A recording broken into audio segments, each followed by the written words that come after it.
Joining us now is Andreas Addison, and he is a candidate for Richmond City Council in the 1st Ward.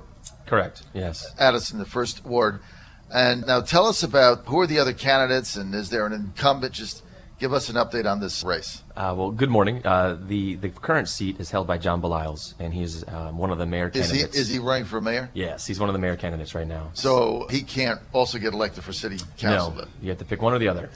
Elections at the same time. So yes, so we have a 3-horse race right now. It's Harry Warner, and then Jonathan Cruz, and myself. Okay, so why are you running?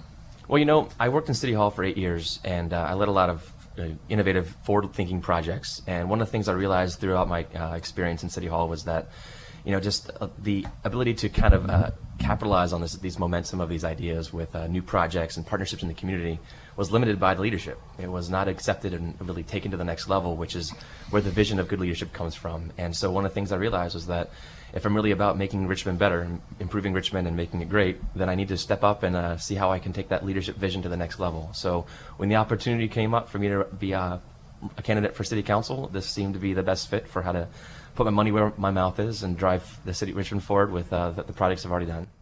So in Richmond, how many city council members are there? There will be 9. There are 9. There's 9. So there's 9 and a mayor. Mm-hmm. And is it a strong mayor or a weak mayor form of government?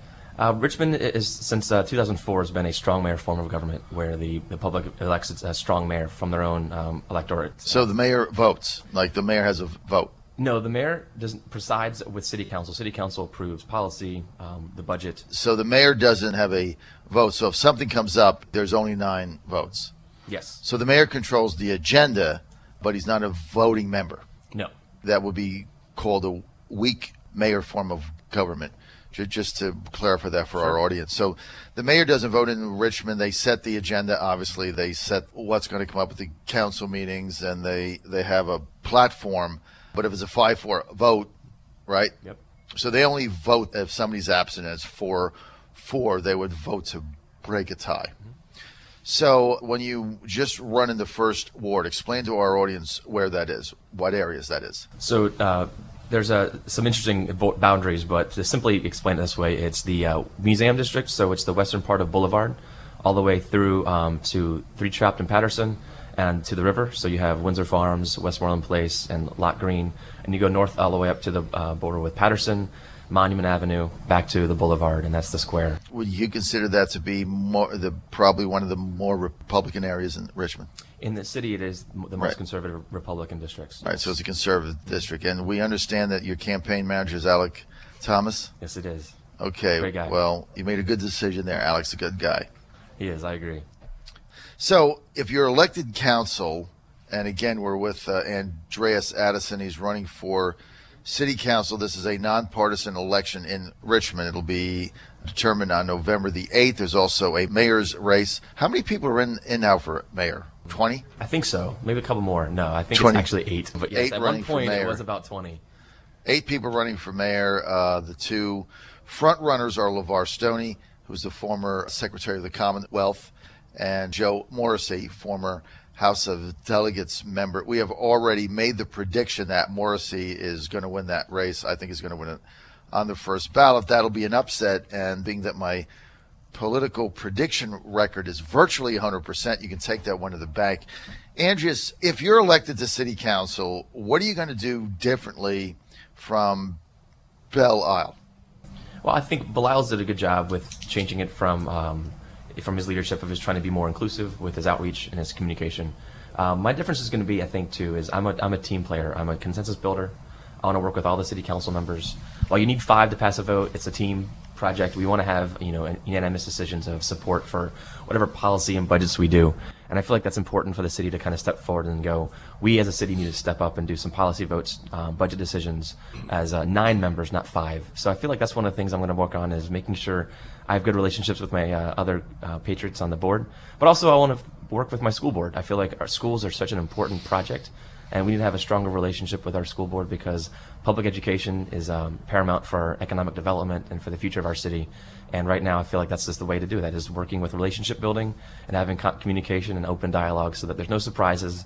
The budgets and the ways we empower how we do decisions and priorities and outcomes is done through communication, and that's one of the things I want to focus on. What is the budgetary issues in Richmond, right? You've got a pretty major cash flow shortfall now. So explain that to the audience. What is exactly going on with that, and what would be your answer to bridge the gap? And by the way, we're with Andreas Addison. He's running for city council in Richmond in the Ward 1. Go ahead. Well, you raise a great question, but budget and finance is you ask great questions. The budget and finance is a paramount point for how the city operates. I feel like one of the challenges we have is, you mentioned cash flows. I think we need to know where our revenues are coming from and focus on the incoming money that we get every year from federal level, state level, and local taxes we have. And through that, be able to then strategize ways we can maximize that, supplement it with grants, other programs that support our funding and where it goes in the streets in terms of our schools, fixing parks and fixing the infrastructure for our sidewalks and streets. But with that, I feel like we need to make sure that we have our ships in order. We've had a lot of change and turnover in city leadership. I feel like a lot of the priorities and functions have kind of fallen by the wayside. We try to just make sure things just don't break. And that's not the way to run an organization. We need to get in there and think forward and think digital, think online, think ways in which we can empower citizens to be part of the project and process. And I feel like that's kind of where we can really lead that conversation to drive our city forward so that when we spend our money at the end of the cycle, we know where it's going, we know where it came from, and we know how to spend it the right way. That makes sense. Okay, Andreas, I got a minute. Why should the first ward voters of Richmond elect Andreas Addison to city council? Well, with me, I have the experience of working within City Hall for the past 8 years. I know a lot of the problems are organizationally. I know a lot of the problems are in terms of how we function and some of the issues with why things aren't happening the way we want them to. With that, my job has been, for the past several years, a civic innovator, driving change within city government, trying to apply best practices from our peer cities around the country to tackle the challenges that I feel like our city is looking for. When you look around, we are a city that's great in spite of itself, especially our government. We are in top 10 lists for all these great accolades, but yet our city government seems to consistently get in the way. The reason they should vote for me is I come with a fresh approach. I have experience from peers and friends around the community that are also going to be helping drive the conversation. I'm not going to have the answer. I'm going to have ideas and questions, and I want to have conversations to find the best solution. And I feel like that's one of the best things I bring to the table is that I'm not coming in with just ideas. I'm coming in with the ability of knowing how to get them done. And with that, trying to find ways to make the city great and match the accolades that we enjoy so much with why we live here. All right. Andreas Addison running for city council. First District. You can get more information. Go to Addison, 2Ds, AddisonForCouncil.com. AddisonForCouncil.com. We're out of time for this segment. Guess who's coming up? Susan Crabtree. She is the White House correspondent for the Washington Examiner and a longtime contributor. Keep it right here. We're live today. Haley Buick, GMC.